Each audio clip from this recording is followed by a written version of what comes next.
Hujan tak kunjung reda sejak subuh. Gerimis Jakarta yang pekat, bercampur asap knalpot, uap jalan basah, dan aroma khas beton yang terus-menerus dihantam air, menyusup lewat celah jendela tak rapat di lantai 3 Rumah Sakit Harapan Sehat. Aku berdiri di depan pintu kamar 307, jemari dingin menggenggam plastik berisi bubur kacang hijau hangat, tangan satunya menyentuh permukaan pintu yang dingin seperti nisan. Detak jantungku berdetak lebih cepat dari biasanya. Bukan karena takut, tapi karena sesuatu yang lebih dalam, semacam firasat buruk yang bersemayam di ulu hati sejak 3 hari lalu, ketika Randy jatuh dari lantai 2 proyek konstruksi dan kaki kanannya remuk seperti anyaman bambu yang dipatahkan paksa. Aku menarik napas dalam, mengatur wajah. Tak boleh ada kecurigaan, tak boleh ada keraguan. Aku adalah Maya Pramesti, auditor keuangan yang dikenal teliti, tenang, dan tak mudah goyah. Tapi hari ini, di balik kebaya putih gading yang kujahit sendiri dari sutra Jepara warisan ibu, jiwaku bergetar. Kubuka pintu perlahan. "Sayang," panggilku, suaraku lembut namun bergetar sedikit. Randy terbaring di ranjang dengan gips putih menjuntai dari pinggang hingga ujung kaki. Matanya menatap layar ponsel, wajahnya cemberut, seperti anak kecil yang tidak puas. Saat mendengar suaraku, ia buru-buru menyembunyikan ponsel di bawah selimut. "Kamu datang," katanya. Nada datar. Tidak ada senyum. Tidak ada rasa rindu. Hanya kelelahan yang dipaksakan. "Bawa bubur kesukaanmu." "Masih hangat," jawabku. Meletakkan wadah di meja samping tempat tidur. Kumasukkan tangan ke dalam tas tote kulit asli, hadiah ulang tahun dari almarhum ayah, untuk mengambil sendok kecil yang kubawa dari rumah. Ibu bilang, makanan dari luar RS kurang sehat. Randy mendengus. "Ibumu lagi? Bukan ibuku juga?" Kurasakan sesuatu menusuk, bukan fisik, tapi harga diri. Namun aku hanya tersenyum samar. "Iya, sayang. Maaf." Dia tak menjawab. Matanya kembali ke ponsel yang diam-diam ia keluarkan lagi. Aku pura-pura tak melihat, tapi aku tahu. Dia sedang mengobrol dengan dia, Dewi, adik angkat, yang entah sejak kapan tiba-tiba muncul di hidup kami, dengan suara cempreng dan gelak tawa yang selalu terdengar lewat speaker ponsel saat Randy tidak sengaja memencet loudspeaker. "Dokter bilang kau perlu istirahat total," kataku, duduk di kursi plastik yang keras. "Tidak boleh pegang ponsel terus." "Gue butuh hiburan, Maya, bukan ceramah," jawabnya, kali ini lebih tajam. "Kamu pikir gue senang terbaring di sini? Gue butuh operasi, dan biayanya gila. Tapi kamu malah mikirin sendok dan bubur." Aku menahan napas, tidak menangis, tidak membantah. Aku tahu ini bukan Randy yang dulu.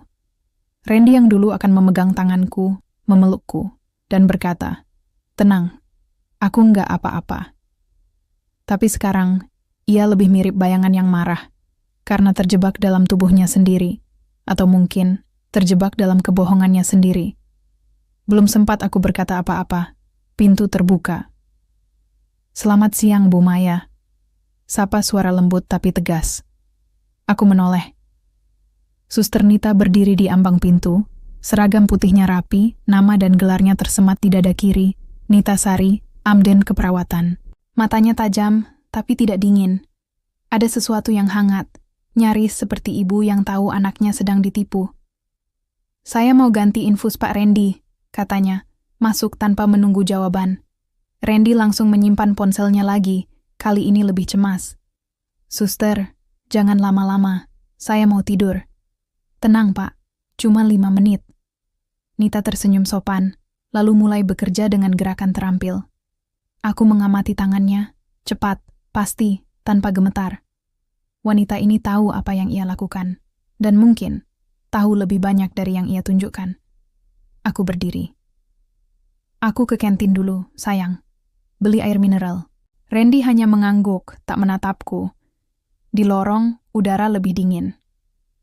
Aku berjalan pelan, membiarkan langkahku tenggelam dalam suara langkah karet sepatu perawat, dering telepon resepsionis, dan tangisan bayi dari ruang bersalin di lantai bawah. Tapi tiba-tiba, seseorang menyentuh lenganku. "Bu Maya." Aku menoleh. Suster Nita berdiri di sampingku, Napasnya sedikit cepat seperti baru berlari diam-diam. "Ada yang ingin saya sampaikan," bisiknya. Lalu dengan gerakan cepat namun halus, ia menyelipkan selembar kertas kecil ke saku jas linenku. "Jangan baca di sini. Dan jangan tunjukkan pada siapapun, terutama pada suami ibu." Aku terdiam. Kenapa? Matanya menatapku, penuh belas kasihan, tapi juga keberanian. Karena ibu layak tahu kebenaran sebelum terlambat. Ia berbalik dan pergi sebelum aku sempat bertanya lebih lanjut.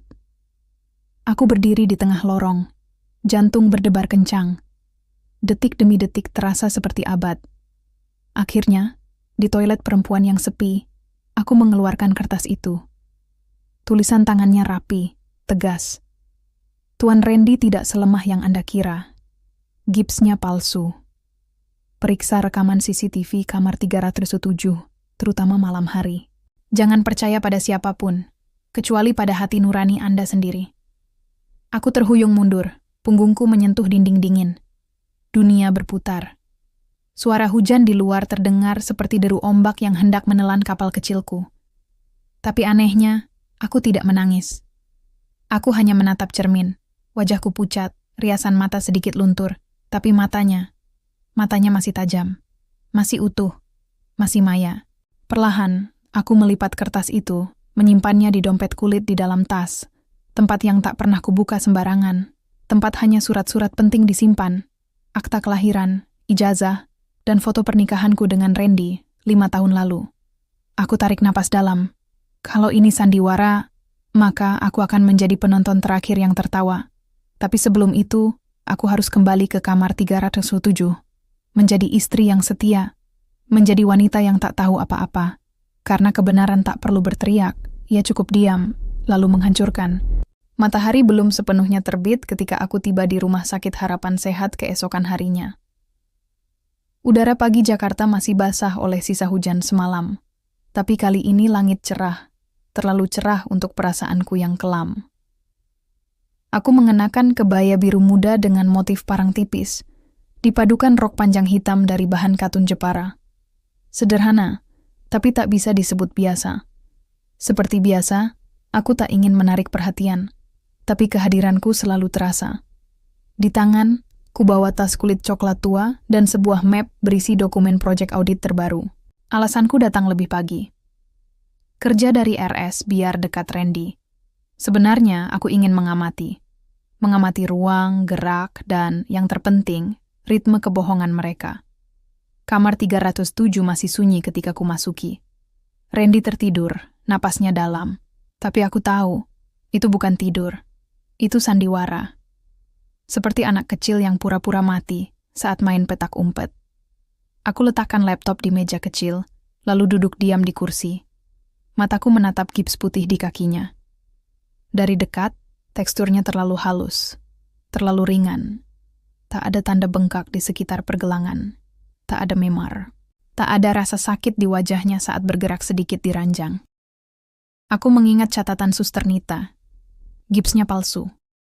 Jantungku berdebar, tapi tanganku tetap tenang saat membuka laptop.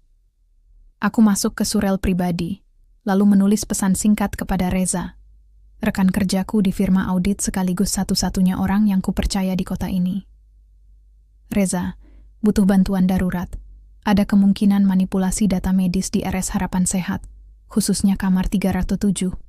Ada cara nggak buat akses rekaman CCTV internal?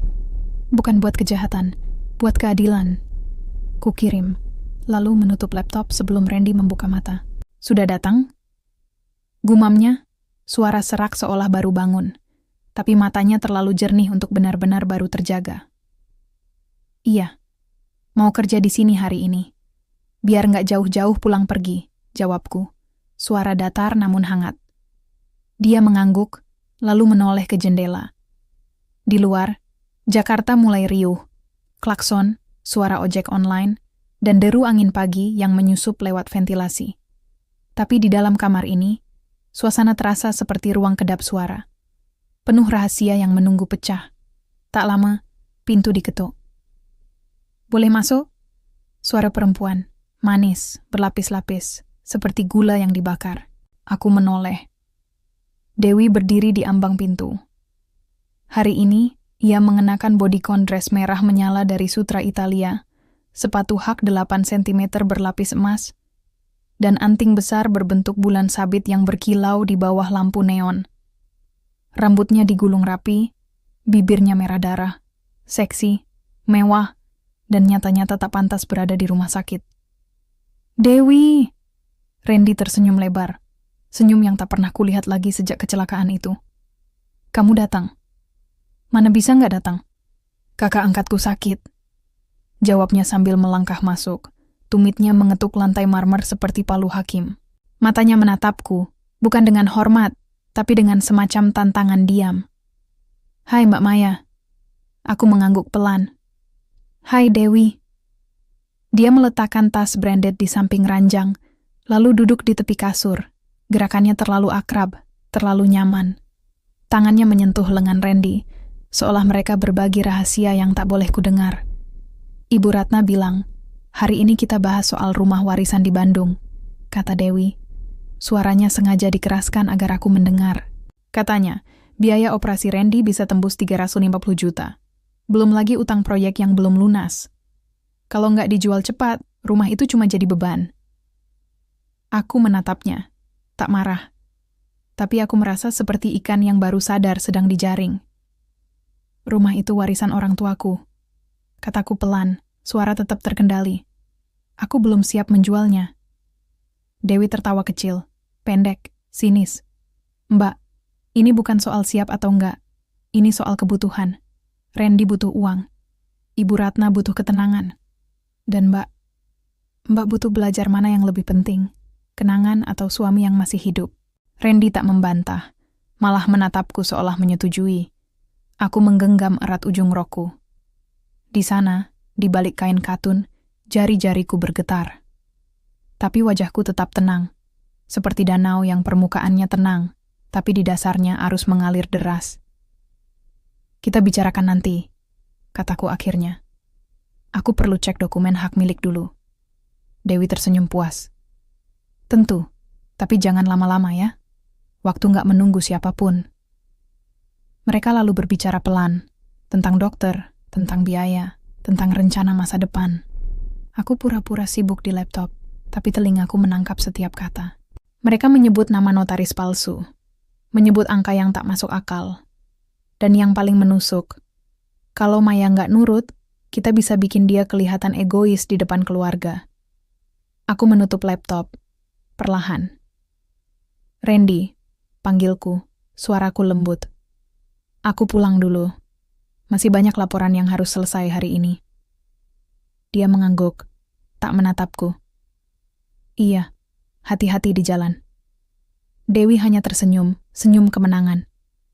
Di luar kamar, aku berjalan perlahan menuju lift. Tapi sebelum sampai, aku berbelok ke arah ruang perawat. Suster Nita sedang mencatat data di meja jaga. Ia menatapku, lalu mengangguk kecil, tanda bahwa ia tahu apa yang terjadi tadi. Aku tak berhenti. Tapi di depan tangga darurat aku berdiri sebentar, menarik napas dalam. Angin pagi menyentuh wajahku. Di kejauhan, suara azan subuh dari masjid kecil di seberang jalan masih terdengar samar. Lalu, ponselku bergetar. Reza. Aku kenal IT di RS itu.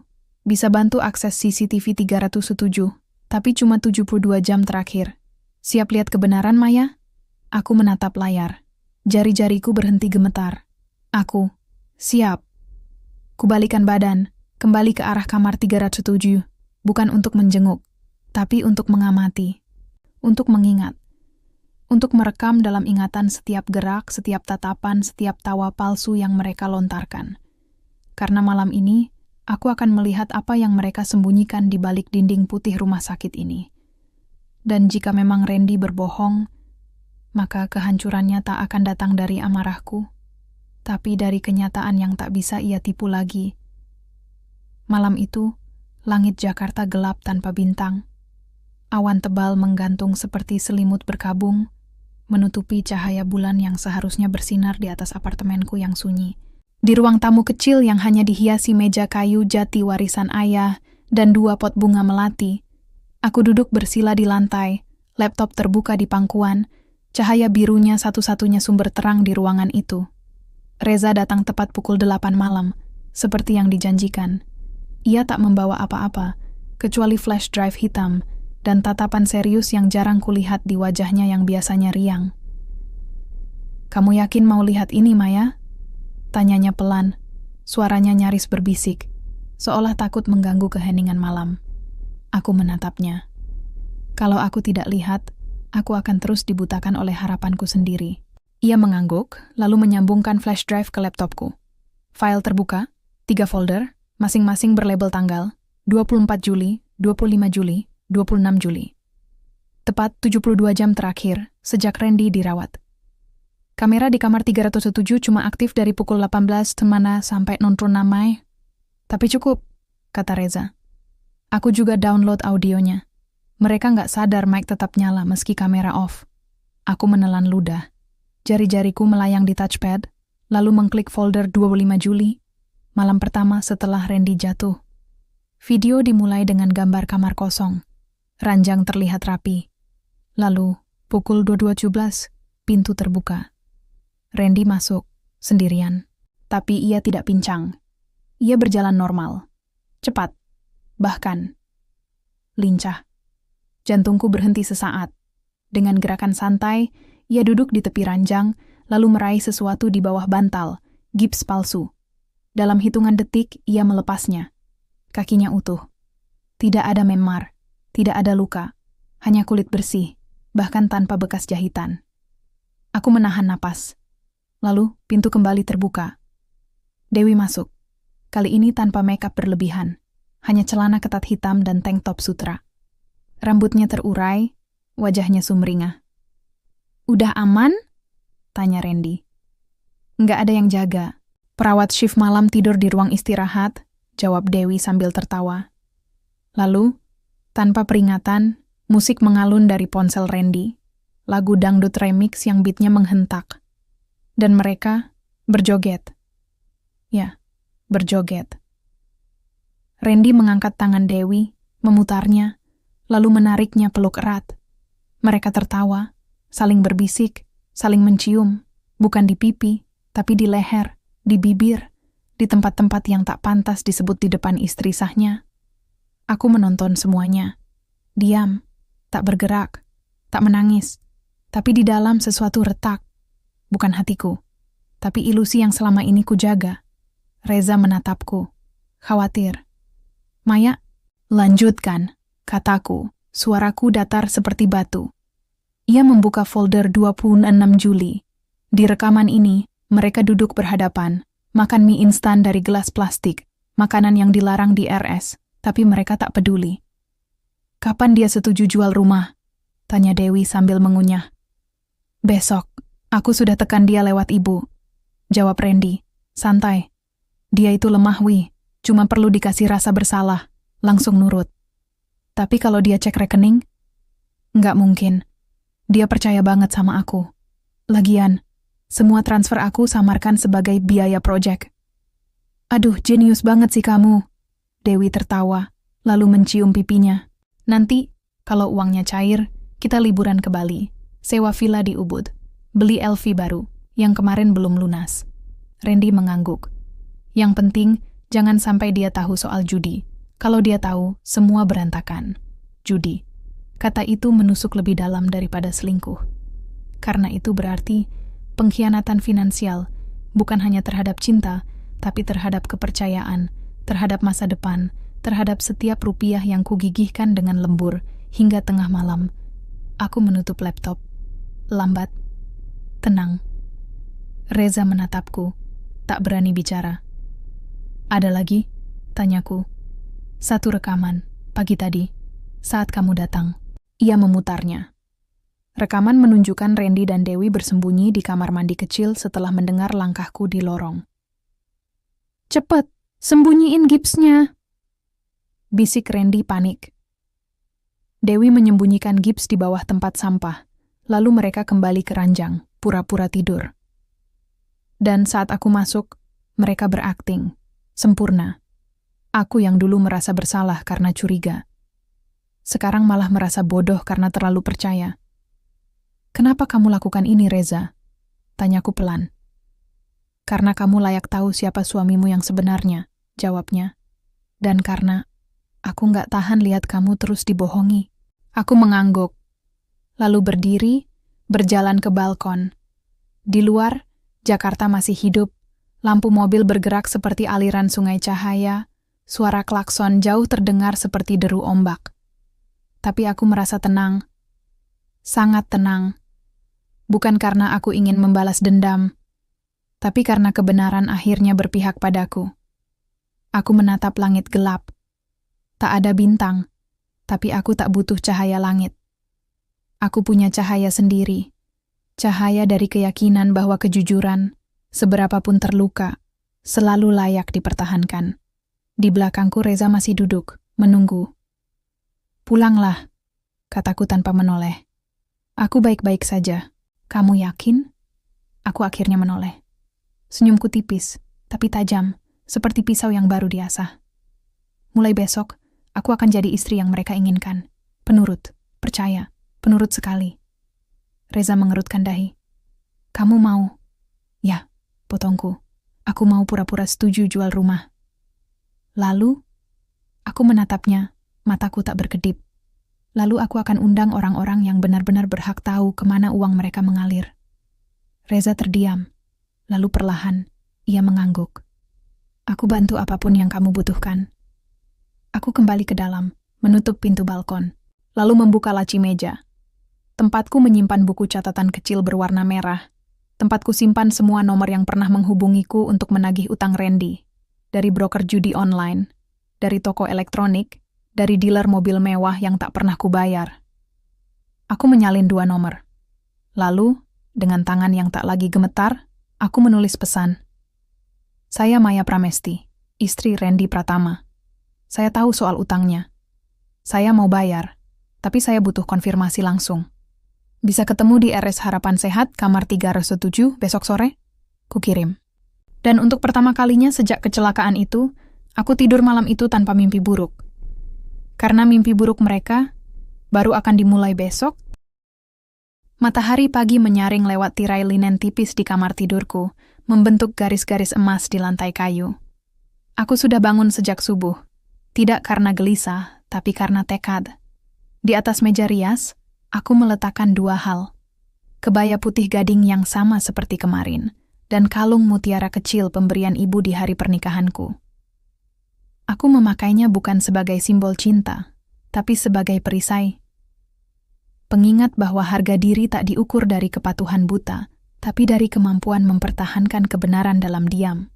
Hari ini, aku akan menjadi Maya yang mereka inginkan. Lembut, penurut, percaya.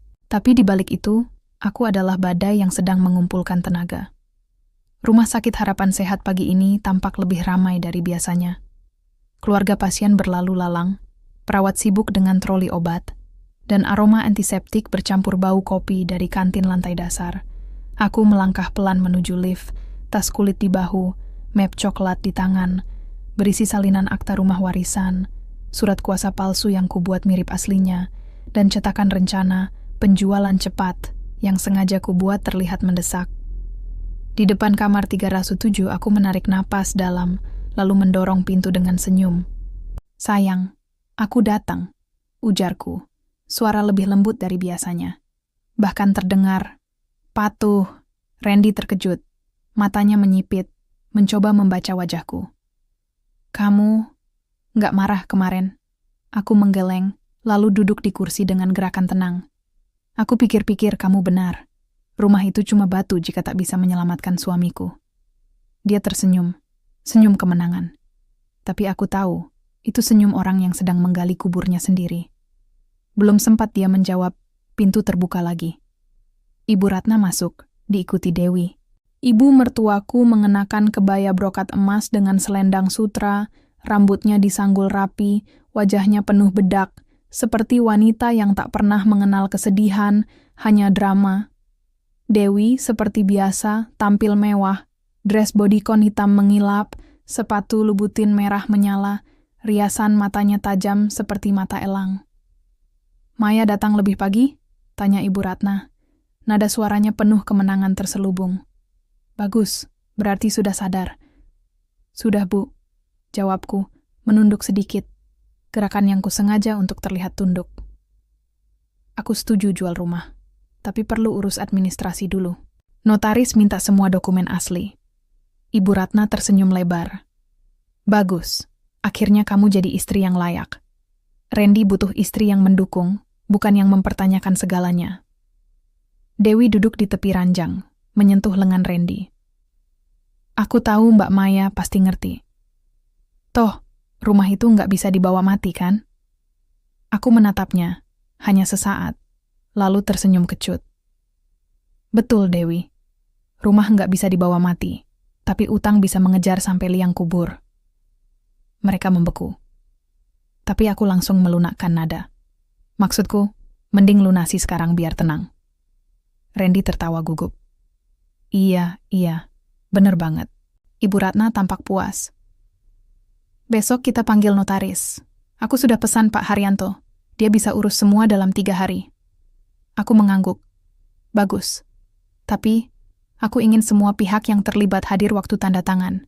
Biar transparan. Siapa maksudmu? Tanya Dewi curiga.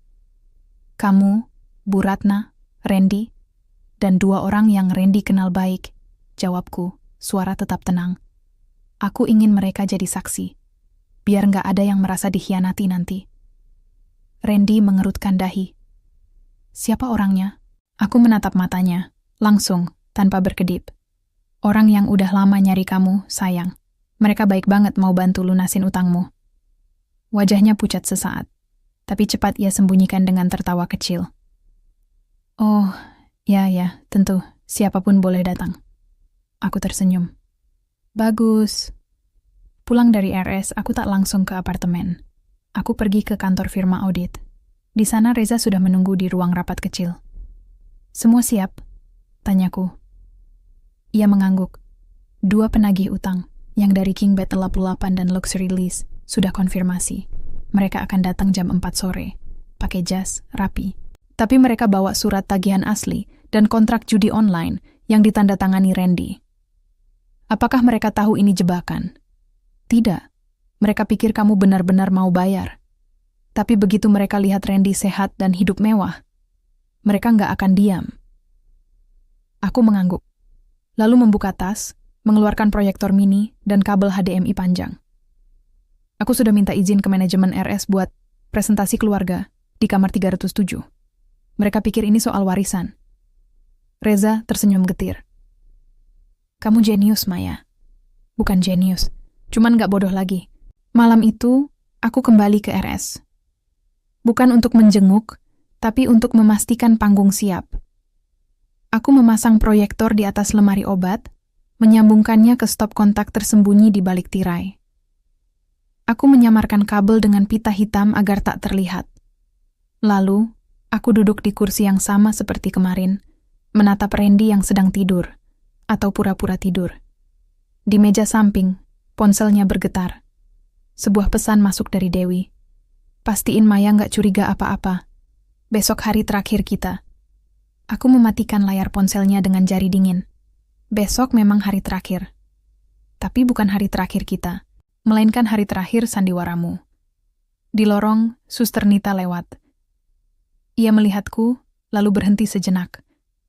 Kamu baik-baik saja, Bu Maya? Tanyanya pelan.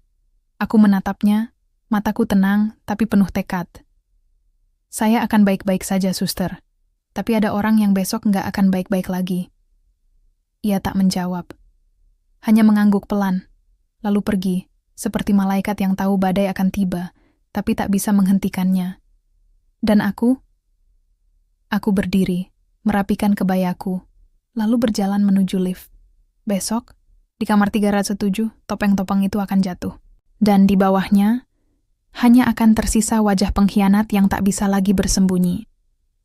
Pukul 3 sore, langit Jakarta berubah kelabu. Bukan hujan, tapi semacam gerimis emosional yang menggantung di udara, seolah alam tahu bahwa kebohongan akan runtuh hari ini. Aku tiba di Rumah Sakit Harapan Sehat lebih awal, mengenakan kebaya krem dengan motif bunga melati kecil, warna yang melambangkan kesucian, tapi juga keheningan sebelum badai. Di tangan, kubawa tas kulit coklat tua, laptop tipis, dan map berisi dokumen penjualan rumah. Tapi yang paling penting, proyektor mini tersembunyi di dalam tas besar, dan flash drive berisi rekaman video Randy berjoget. Aku naik lift ke lantai 3. Detak jantungku tenang, lebih tenang dari biasanya. Bukan karena aku tidak takut, tapi karena semua ketakutanku telah berubah menjadi kepastian. Kamar 307 sudah seperti ruang pertemuan kecil. Ibu Ratna duduk di kursi empuk dekat jendela, mengipaskan kipas tangan dari gading. Hadiah dari suaminya yang telah lama tiada. Dewi berdiri di dekat ranjang, membetulkan dressnya di cermin kecil. Randy, dengan gips palsu terpasang, tersenyum puas, seolah hari ini adalah hari kemenangannya. Maya datang, seru Ibu Ratna begitu melihatku. Ayo, kita selesaikan ini. Notaris sudah konfirmasi, tapi katanya mau datang lebih malam. Jadi kita bisa tanda tangan dulu draftnya. Tentu, Bu. Jawabku. Suara lembut, langkah tenang. Tapi sebelum itu, aku undang 2 orang teman suamiku. Mereka ingin jadi saksi. Randy mengerutkan dahi. Teman? Siapa? Belum sempat ku jawab, pintu terbuka. 2 pria masuk. Yang pertama tinggi, berotot, berjas hitam dengan tato naga menyembul dari leher. Yang kedua lebih pendek, rambut cepak, wajahnya penuh bekas luka kecil, mata tajam seperti elang yang mengincar mangsa. Ibu Ratna terkesiap. Siapa ini? Aku tersenyum. Ini Pak Joko dan Pak Dimas. Mereka rekan bisnis Randy. Randy pucat. Maya, kamu enggak. Mereka baik sekali mau datang. Potongku, suara tetap manis. Katanya, mereka ingin pastikan utang Randy lunas biar enggak jadi beban keluarga. Dewi mundur selangkah. Utang? Randy enggak punya utang. Aku menatapnya. Benarkah? Pak Joko melangkah maju, suaranya rendah, tapi mengguncang ruangan. Kami punya bukti tertulis. Tanda tangan Randy Pratama di kontrak pinjaman judi online senilai 850 juta. Plus bunga 30% per bulan. Sudah 3 bulan lewat jatuh tempo. Pak Dimas menambahkan, dan ini kontrak sewa mobil mewah, Rolls-Royce Phantom, atas nama istrinya, Maya Pramesti. Tapi yang pakai Randy dan wanita berbeda tiap minggu. Ibu Ratna menatap Randy, gemetar. Randy? Benar? Randy tergagap. Itu semua salah paham. Saya. Diam dulu, sayang. Potongku lembut. Aku belum selesai. Aku berjalan ke sudut kamar, mengeluarkan proyektor mini dari tas, lalu menyambungkannya ke stop kontak. Dengan gerakan tenang, kusambungkan HDMI ke laptop. Ada satu hal lagi yang ingin kubagikan, kataku, menatap semua orang di ruangan itu. Sebagai bukti bahwa suamiku benar-benar butuh bantuan. Aku menekan play. Layar TV besar di dinding, yang biasanya untuk hiburan pasien, tiba-tiba menampilkan rekaman. Randy melepas gips, berjalan normal, lalu berjoget peluk-pelukan dengan Dewi di tengah kamar rumah sakit. Musik dangdut mengalun liar. Ruang itu membeku. Ibu Ratna terhuyung, hampir jatuh. Tidak mungkin. Dewi menjerit. Itu direkayasa. Kamu edit itu. Tapi Pak Joko mendecak. Kamera CCTV RS nggak bisa diedit seenaknya, Mbak. Itu rekaman asli. Tanggal dan waktunya jelas. Randy berteriak. Maya, matikan itu. Kamu gila. Aku tidak menoleh. Aku hanya menatap layar, dan di sana, wajahku yang tertangkap kamera dari sudut lain sedang pura-pura tidur di kursi malam itu. Terlihat begitu rapuh. Tapi sekarang aku berdiri tegak. Kamu bilang butuh operasi. Kataku, suara mulai bergetar. Bukan karena takut, tapi karena amarah yang akhirnya menemukan salurannya. Tapi kaki kamu sehat. Kamu bilang butuh jual rumah. Tapi uangnya kamu pakai buat judi dan jalan-jalan sama dia. Aku menunjuk Dewi, yang kini menangis histeris. Kamu bilang aku egois, tapi kamu yang egois. Kamu pakai cintaku sebagai alat. Kamu pakai air mataku sebagai senjata. Randy mencoba berdiri, tapi kali ini, Ia lupa melepas gips palsu. Ia terhuyung, hampir jatuh. Pak Joko melangkah maju. Kami nggak mau uang hari ini. Kami mau kepastian. Kalau besok kamu nggak bayar lunas, kami datang lagi. Dan nggak cuman berdua. Ibu Ratna menangis, menutup wajah dengan selendang sutra. Malu. Aku malu. Dewi berteriak. Aku nggak tahu soal judi. Aku cuma selingkuhan yang dibayar pakai uang hasil tipu daya. Potongku dingin.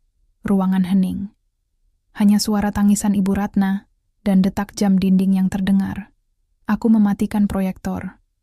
Lalu mengambil map dokumen, merobeknya perlahan di depan mereka semua. Rumah warisan orang tuaku tidak akan pernah dijual untuk membayar dosa orang lain. Kemudian, aku menatap Randy, langsung ke matanya. Mulai hari ini, aku bukan istrimu lagi. Aku hanya saksi bahwa kamu pernah hidup dan memilih jadi penipu. Aku berbalik, melangkah keluar. Tapi sebelum pintu tertutup, ku dengar Randy berteriak. Kamu nggak bisa tinggalkan aku. Siapa yang akan urus aku? Aku berhenti sejenak, lalu berkata tanpa menoleh. Mungkin karma. Lalu aku pergi. Di lorong, Suster Nita berdiri di kejauhan, menyaksikan semuanya dari balik kaca ruang perawat. Ia mengangguk pelan, seakan berkata, akhirnya, aku tak menangis, tak tertawa, aku hanya berjalan. Karena jaring yang kutenun dari diam, akhirnya menangkap mereka semua. Udara di luar rumah sakit terasa lebih ringan, seolah langit pun ikut lega setelah kebohongan runtuh. Tapi aku tahu, badai belum usai. Di dalam kamar 307, kehancuran baru saja dimulai. Dan seperti kata pepatah Jawa yang sering diulang ibuku, sing salah bakal ketok senajan diumpetake ing gending. Yang salah akan ketahuan, sekalipun disembunyikan dalam nyanyian. Aku berjalan pelan menuju taman kecil di halaman RS, tempatku biasa duduk menunggu saat Randy tidur siang. Tapi hari ini, aku tak menunggu siapapun. Aku hanya butuh udara, butuh jarak, butuh ruang untuk membiarkan amarahku mengendap menjadi kekuatan. Belum sempat ku duduk, ponselku bergetar. Reza. Maya. Mereka masih di dalam. Ibu Ratna pingsan. Dewi kabur lewat tangga darurat. Randy meronta-ronta. Penagih utang menahan lengannya. Mereka bilang, kalau besok nggak bayar, mereka bawa dia ke kantor. Aku menatap layar. Tak kaget. Tak iba. Aku. Biarkan. Biar dunia tahu siapa dia sebenarnya. Aku menyimpan ponsel. Lalu duduk di bangku taman yang dingin. Di kejauhan, anak-anak kecil bermain di taman bermain rumah sakit. Tertawa, berlari, jatuh, lalu bangkit lagi. Mereka jatuh karena kecelakaan nyata. Bukan sandiwara. Tiba-tiba, seseorang duduk di sampingku. Suster Nita. Kamu berani sekali, katanya pelan menatap taman. Tapi bukan karena kamu marah. Kamu berani karena kamu tetap memilih jujur. Meski itu menyakitkan. Aku menatapnya. Aku lelah berpura-pura percaya pada orang yang tak layak dipercaya. Ia mengangguk. Tadi, Ibu Ratna menangis sambil bilang, kenapa anakku jadi begini? Aku jawab, karena ibu terlalu lama menutup mata. Aku tersenyum getir. Keluarga itu aneh, suster. Mereka memilih buta demi menjaga wajah. Tapi kamu tidak. Tidak, jawabku tegas. Aku lebih memilih kehilangan suami daripada kehilangan diriku sendiri. Kami duduk dalam diam beberapa menit. Lalu ia berdiri. Mereka akan keluar sebentar lagi. Jangan kembali ke kamar itu. Biar mereka bereskan kekacauan mereka sendiri. Aku mengangguk. Tapi tak lama setelah Suster Nita pergi, teriakan pecah dari lantai 3. Lepaskan gue. Kalian nggak berhak. Suara Randy. Panik, marah, putus asa. Aku berdiri, menatap ke atas. Di jendela kamar 307, bayangan tubuhnya terlihat berontak. Pak Joko dan Pak Dimas menahannya. Dewi sudah menghilang, mungkin kabur naik taksi, dresnya ternoda aib. Lalu, tanpa peringatan, Randy mendorong Pak Joko dan berlari keluar kamar, masih dengan gips palsu di kaki. Ia turun tangga darurat dengan tergopoh-gopoh. Napas tersengal, wajah penuh keringat dan ketakutan. Di tangga lantai 2, ia terpeleset. Kaki kanannya terjepit di antara anak tangga. Ada suara yang membuatku menahan napas. Krak, bukan suara gips retak, tapi tulang yang patah, nyata. Randy jatuh terguling, berteriak kesakitan. Kali ini, teriakan yang asli.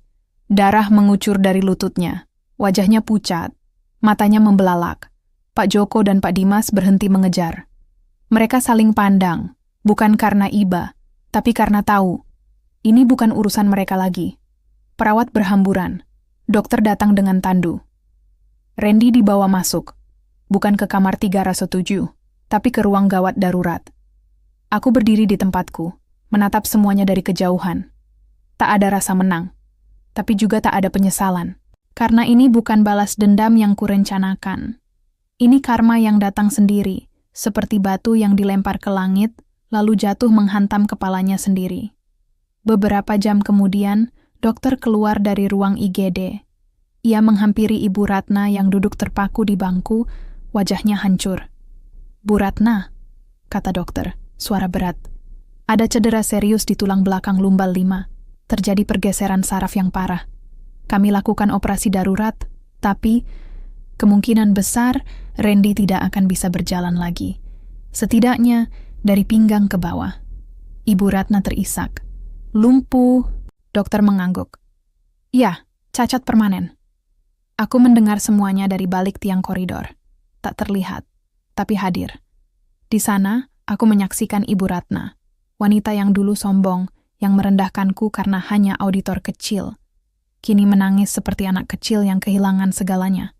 Tak ada lagi kebaya brokat emas yang bisa menyelamatkannya. Tak ada lagi kata-kata tajam untuk menyakiti. Hanya ada rasa malu.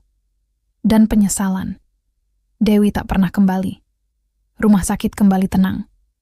Tapi di dalam hatiku, sesuatu telah berubah selamanya. Aku tak lagi takut pada keheningan.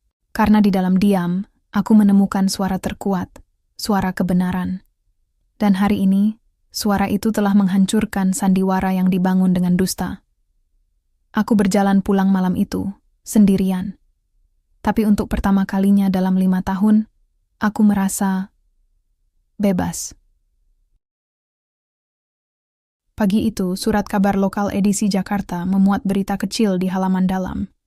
Bukan berita utama, tapi cukup untuk membuat beberapa orang mengenali wajah di foto buram itu. Pasien RS Harapan Sehat alami cedera tulang belakang usai jatuh dari tangga darurat. Diduga terkait konflik keluarga. Foto yang disertakan menunjukkan Randy terbaring di tandu. Wajahnya pucat, mata terpejam, tangan terikat infus. Di latar belakang, terlihat siluet 2 pria berjas. Cukup samar untuk tidak dikenali, tapi cukup jelas untuk memicu desas-desus. Aku membaca berita itu sambil menyeruput kopi tubruk di teras apartemenku. Angin pagi menyapu rambutku yang kubiarkan terurai. Tak ada rasa puas, tak ada dendam yang terpuaskan. Hanya keterasingan yang akhirnya berubah menjadi ketenangan. Tapi di luar sana, dunia Randy runtuh lebih cepat dari yang kuduga. 3 hari setelah kejadian, aku menerima telepon dari manajemen RS Harapan Sehat. "Bu Maya," kata suara perempuan di seberang. Sopan tapi tegang. "Kami mohon maaf, tapi Pak Randy sudah dipindahkan ke fasilitas perawatan jangka panjang. Tagihan menunggak, dan keluarga tidak mampu melunasi." "Kemana dia dipindahkan?" tanyaku. Suara tetap tenang. "Panti Rehabilitasi Bakti Luhur, di Cipayung." Aku tahu tempat itu. Bangunannya tua, staf minim, tapi menerima pasien tanpa jaminan. Tempat terakhir sebelum dilupakan. "Ibu Ratna?" tanyaku. "Pulang ke rumah keluarga di Bogor." Beliau tampak sangat terpukul. Aku mengangguk pelan, meski tak terlihat. "Terima kasih atas informasinya." Kubuka laptop, masuk ke akun email lama, email yang kubuat untuk keperluan administrasi rumah tangga. Di sana, puluhan surel dari kreditor menumpuk. Tagihan kartu kredit, cicilan mobil, bahkan tagihan dari restoran mewah tempat Randy dan Dewi sering makan. Aku tak membalas satu pun, tapi aku menyimpan semuanya. Sebagai arsip, sebagai bukti. sebagai batu nisan atas pernikahanku. Sore harinya, aku pergi ke kantor notaris, bukan untuk menjual rumah, tapi untuk membatalkan semua kuasa yang pernah kuberikan pada Randy. Aku mengganti nama pemilik rekening bersama, mengunci akses ke rekening investasi. Dan yang terpenting, aku mengajukan gugatan cerai. Alasannya? Tanya notaris, pena di tangan. Penipuan, pengkhianatan, dan penyalahgunaan harta bersama, jawabku, suara tegas. Ditambah bukti rekaman, kontrak judi online, dan transaksi mencurigakan selama 2 tahun terakhir. Notaris mengangguk, lalu menulis dengan cepat. Proses bisa cepat, Bu. Apalagi jika pihak suami tidak melawan. Aku tersenyum tipis. Dia tak akan melawan. Dia bahkan tak bisa berdiri. Malam itu, hujan turun lagi, lebat, seperti air mata langit yang menangisi kebusukan yang akhirnya tersingkap. Aku duduk di lantai ruang tamu, membuka album pernikahan lama. Foto kami berdua di pelaminan. Ia tersenyum lebar. Aku malu-malu memegang buket bunga melati. Di belakang kami, Ibu Ratna tersenyum bangga. Dewi bahkan belum ada di hidup kami. Aku menatap wajahku di foto itu, muda, percaya, penuh harapan. Maaf, bisikku pelan, seolah berbicara pada diriku yang dulu. Aku tak bisa melindungimu dari kekecewaan, tapi aku berjanji, aku tak akan biarkan dirimu hancur karenanya. Kumasukkan album itu ke dalam kotak kayu, lalu menyimpannya di lemari paling bawah. Bukan untuk dilupakan, tapi untuk diingat, bahwa cinta yang buta bisa menjadi jebakan, tapi kejujuran yang terluka bisa menjadi jalan keluar. 2 hari kemudian, Suster Nita mengirim pesan. Randy minta ketemu. Katanya, cuma mau bilang, maaf. Aku menatap layar ponsel. Lama. Lalu ku jawab, maaf tanpa perubahan adalah omong kosong, dan aku sudah lelah mendengar omong kosong. Kukirim, tak menyesal. Tapi malam itu, aku bermimpi. Dalam mimpi, Randy duduk di kursi roda di tengah ruang kosong. Ia memanggil namaku, tapi suaranya tak terdengar. Aku berdiri di ambang pintu, memandangnya, tak marah, tak iba, hanya asing. Lalu aku berbalik dan pergi. Saat terbangun, mataku basah, tapi bukan karena sedih, karena aku akhirnya melepaskan. Di hari ke-7 sejak kejadian, berita datang dari panti rehabilitasi. Randy didiagnosis mengalami depresi berat. Ia menolak terapi fisik, menolak makan. Dan yang paling menyedihkan, ia menulis surat kepada Dewi setiap hari, tapi tak pernah dikirim, karena tak tahu kemana alamatnya. Sementara itu, Ibu Ratna dikabarkan menjual perhiasannya untuk membayar biaya perawatan, tapi jumlahnya tak seberapa dibanding utang yang menumpuk. Dunia mereka runtuh, bukan karena aku menghancurkannya, tapi karena mereka sendiri yang membangunnya di atas pasir. Dan ketika ombak datang, yang kusebut kebenaran, semuanya larut tanpa bekas. Aku tak pergi ke panti, tak mengunjungi, tak mengirim bunga, tapi aku tak mendoakan kecelakaan lebih jauh. Karena karma yang telah tiba, sudah cukup. Dan aku mulai merancang sesuatu yang baru. Bukan balas dendam, tapi kehidupan yang dibangun di atas batu, bukan pasir. Pagi itu, langit Bandung cerah, langit biru yang jarang kulihat di Jakarta. Udara sejuk menusuk kulit, membawa aroma tanah basah dan daun kopi dari kebun tetangga. Di depanku, rumah warisan orang tuaku berdiri kokoh. Dinding putih dengan aksen kayu jati, atap genteng merah, dan teras luas yang dulu jadi tempat ayahku minum kopi sambil membaca koran. Rumah ini tidak dijual. Dan hari ini, aku kembali. Bukan sebagai korban, tapi sebagai pemilik yang akhirnya pulang. Aku turun dari taksi, mengenakan kebaya sederhana berwarna hijau daun, rok panjang dari kain tenun Sumba, dan selendang sutra yang dulu sering dipakai ibuku. Di tangan, kubawa koper kecil, bukan penuh pakaian, tapi berisi dokumen resmi. Akta tanah yang telah diperbarui, surat pembatalan kuasa, dan surat kuasa baru yang menunjukku sebagai satu-satunya pewaris sah. Pak Suryo, penjaga kebun yang sudah bekerja sejak ayah masih hidup, menyambutku dengan senyum lebar. Rambutnya sudah memutih, tapi punggungnya masih tegak. "Nak Maya pulang," serunya. Suara parau tapi hangat. "Rumah ini rindu sama kamu." Aku tersenyum, lalu memeluknya erat. Pelukan yang tak kurasakan sejak kematian ibuku 5 tahun lalu. Di pelukannya, aku merasa seperti anak kecil lagi. Aman, dicintai, dan tak perlu berpura-pura. "Terima kasih, Pak. Sudah jaga rumah ini," bisikku. "Rumah ini nggak mau dijual, Nak," katanya sambil menepuk punggungku. Kayunya sendiri kayak nangis tiap kali ada calo datang nawar. Aku tertawa kecil, tapi air mata menggenang. Di dalam rumah, debu tipis menyelimuti meja makan, tapi semuanya masih utuh. Foto keluarga di dinding, ayah, ibu, dan aku di usia 10 tahun. Masih tersenyum, seperti tak pernah terusik oleh waktu. Aku berjalan ke kamar orang tuaku. Di sana, tempat tidur kayu jati masih terjaga. Di atasnya, selimut batik masih terlipat rapi. Seperti menunggu mereka kembali. Aku duduk di tepi kasur, menatap jendela yang menghadap ke kebun belakang. Di sanalah ibuku dulu menanam bunga melati, bunga yang ia petik setiap pagi untuk dibuatkan teh atau disematkan di rambutku saat pesta keluarga. "Aku janji, Bu, rumah ini nggak akan pergi dari keluarga kita," bisikku. Sore harinya, datang tukang kayu dari desa sebelah, Pak Junaidi, yang dulu sering bekerja sama dengan ayahku membangun rumah ini. Ia datang bersama 2 anak buahnya, membawa peralatan lengkap. "Bu Maya mau renovasi?" tanyanya, suara rendah penuh hormat. "Ya, tapi bukan sekadar renovasi," jawabku. "Aku mau ubah rumah ini jadi tempat belajar." Ia mengerutkan dahi. "Belajar apa?" "Keuangan. Untuk perempuan di desa ini. Para ibu, penjual sayur, penjahit. Siapapun yang ingin belajar mengelola uang dengan jujur." Pak Junaidi terdiam sejenak, lalu tersenyum. "Almarhum Pak Pramono pasti bangga, Nak. Ayahku, Pramono, selalu percaya bahwa pendidikan adalah warisan terbaik. Dan hari ini, aku mewujudkannya. Selama seminggu, aku tinggal di rumah ini. Setiap pagi, aku bangun subuh, menyapu teras, menanam kembali bunga melati yang mati, dan merapikan tumpukan buku lama di perpustakaan kecil ayah. Setiap sore, aku berdiskusi dengan Pak Junaidi soal desain ruang kelas, meja kayu, papan tulis, dan rak buku dari bekas peti kemas.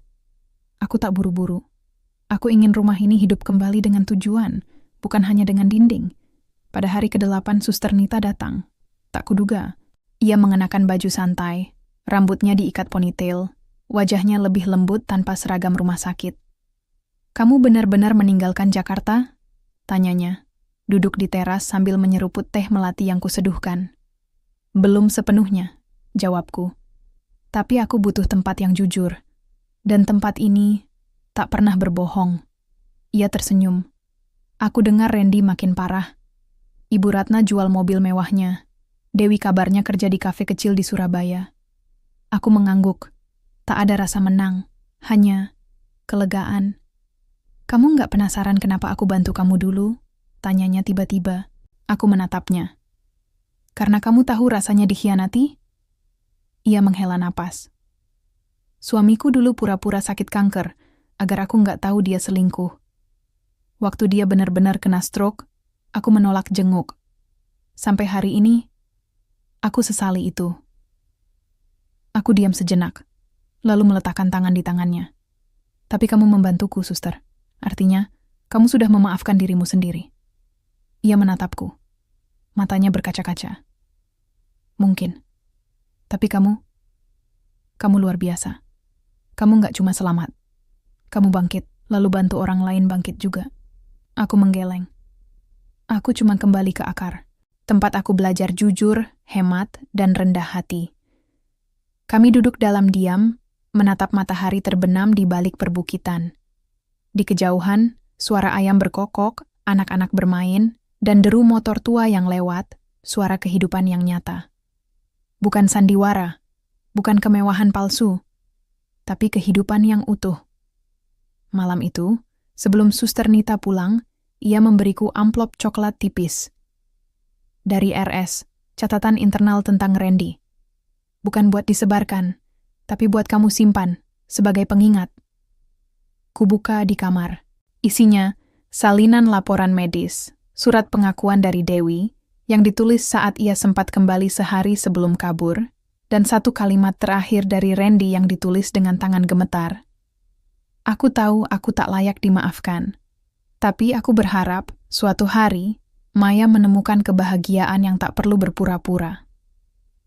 Aku menatap tulisan itu lama, lalu melipatnya, dan menyimpan di dalam buku harian ibuku, di antara resep sayur lodeh dan catatan keuangan harian keluarga. Bukan sebagai maaf, tapi sebagai penutup. Karena mulai besok, aku tak lagi hidup di bayangan masa lalu. Aku akan membangun sesuatu yang baru. Dan rumah ini akan jadi fondasinya. Desa Sukamaju, Jawa Tengah, tak pernah ramai. Jalan setapaknya masih berlumpur saat hujan, listrik sering padam di malam hari, dan suara beduk masjid selalu menjadi penanda waktu lebih akurat daripada jam tangan. Tapi di sanalah, di antara sawah yang menghijau dan rumah-rumah bambu yang sederhana, aku menemukan sesuatu yang Jakarta tak pernah berikan. Ketenangan yang lahir dari makna, bukan dari kemewahan.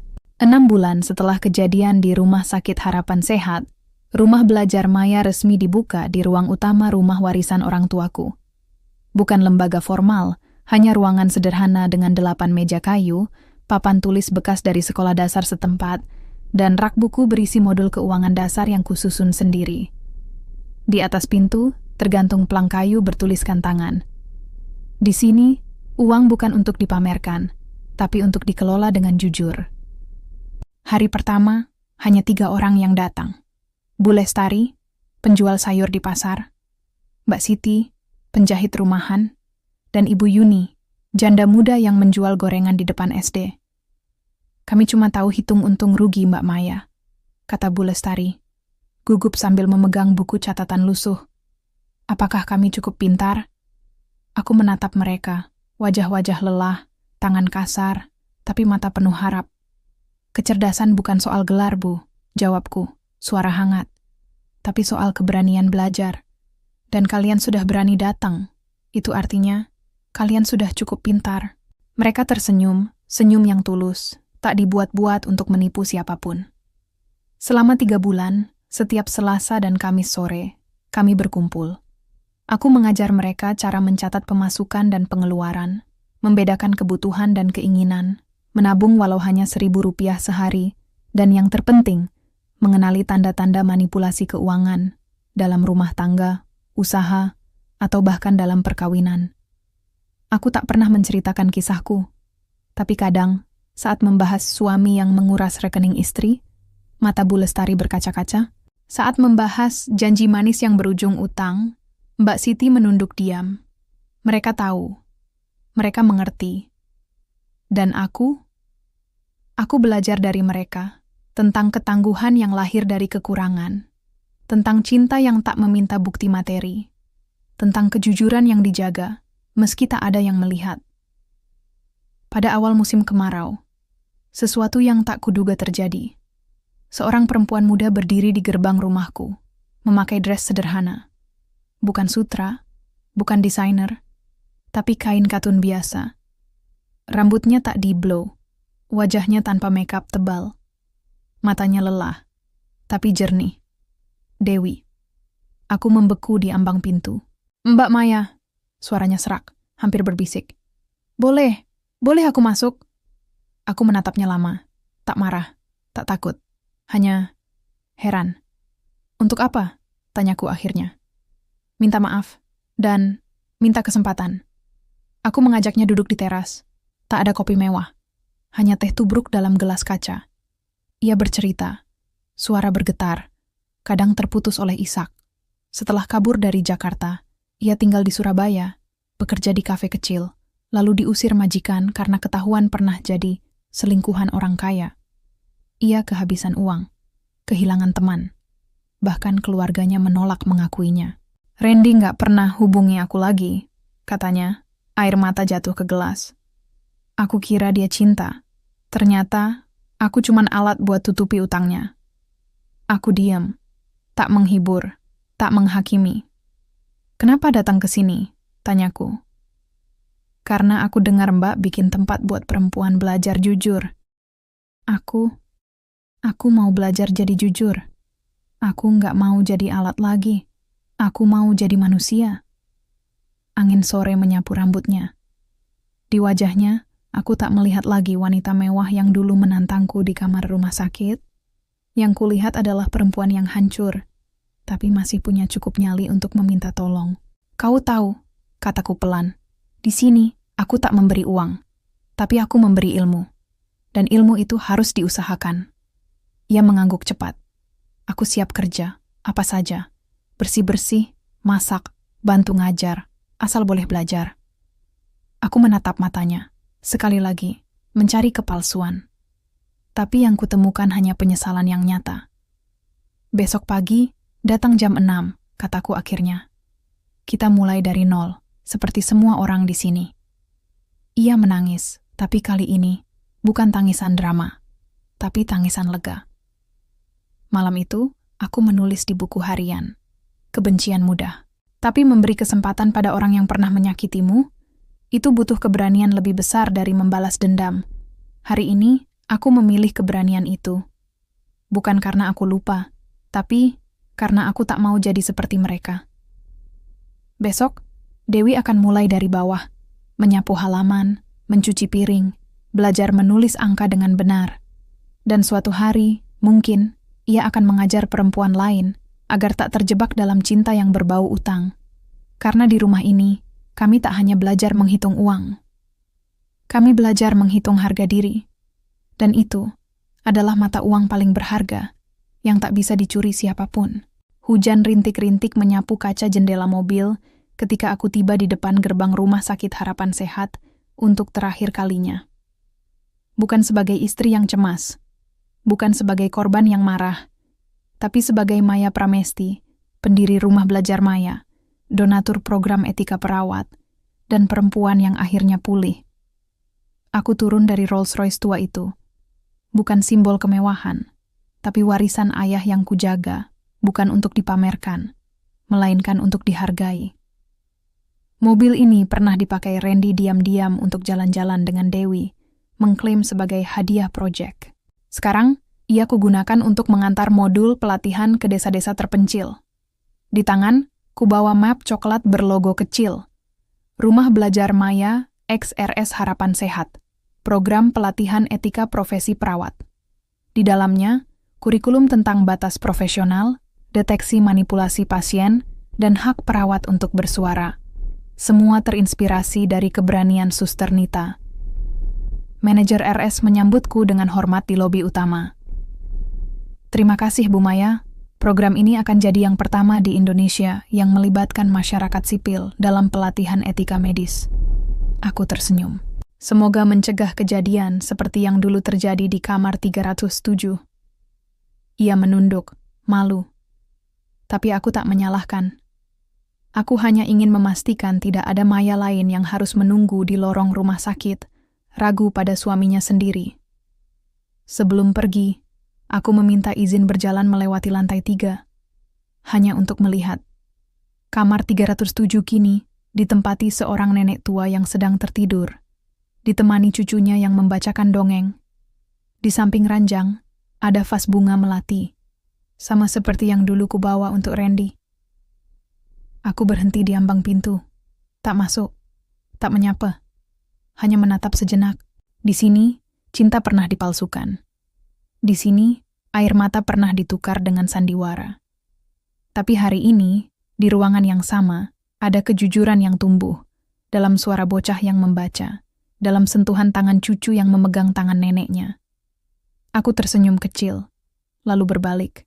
Di luar, hujan mulai reda. Langit Jakarta yang biasanya kelabu kini tersapu cahaya senja, emas lembut yang menyentuh gedung-gedung tinggi seperti berkah yang terlambat. Aku menaiki mobil, menyalakan mesin yang dengungannya tenang seperti napas orang bijak. Sebelum berangkat, ponselku berdering. "Nak, pulanglah. Aku masak sayur lodeh." Ibu, di desa, di rumah yang tak terjual, di dapur yang masih menyimpan resep warisan. Aku menahan napas sejenak, lalu menjawab lewat suara mesin pesan. "Iya, Bu, aku pulang." Dalam perjalanan pulang ke Bandung, aku menyalakan radio. Lagu lama Iwan Fals mengalun pelan. Bersatulah, dalam damai. Aku menatap jalan raya yang memanjang ke Cakrawala. Tak ada dendam di hatiku, tak ada kebencian. Bahkan terhadap Randy, yang kabarnya kini tak pernah keluar dari kamarnya di panti. Tubuh lumpuh, hati hancur, jiwa terasing. Aku tak mendoakannya celaka, tapi aku juga tak mendoakannya sembuh. Karena yang ia butuhkan bukan kesembuhan fisik, tapi keberanian untuk mengakui salah. Dan itu hanya bisa datang dari dirinya sendiri. Saat mobil memasuki gerbang desa, anak-anak berlarian di pinggir jalan, ibu-ibu duduk di teras sambil mengupas singkong, dan bau kayu bakar bercampur aroma daun pandan tercium dari dapur tetangga. Di depan rumah, ibuku berdiri. Sudah tua, punggung sedikit bungkuk, tapi matanya masih tajam dan penuh kasih. Begitu aku turun, ia langsung memelukku. Tak ada kata, tak perlu penjelasan. Pelukannya hangat, seperti dulu, saat aku pulang sekolah, saat aku patah hati pertama kali, saat aku menikah dengan penuh harap. Dan di pelukannya, aku menangis. Bukan karena sedih, tapi karena akhirnya aku bebas. Dari rasa bersalah, dari keraguan, dari bayangan suami yang tak pernah benar-benar ada. Aku pulang, Bu, bisikku. Iya, Nak, jawabnya, mengusap rambutku. Rumah ini selalu menunggumu. Malam itu, kami duduk di teras. Sayur lodeh masih hangat, nasi uduk dari daun jati, dan di atas meja, lilin kecil menyala, karena listrik padam, seperti biasa. Aku menatap langit. Kali ini, bintang-bintang bersinar terang. Dan untuk pertama kalinya dalam bertahun-tahun, aku merasa damai. Bukan karena dunia berubah, tapi karena aku akhirnya setia pada diriku sendiri. Karena kebenaran tak perlu berteriak. Ia cukup diam, lalu menghancurkan. Dan dari reruntuhannya, kita membangun kembali dengan integritas, dengan cinta yang jujur, dan dengan hati yang akhirnya utuh.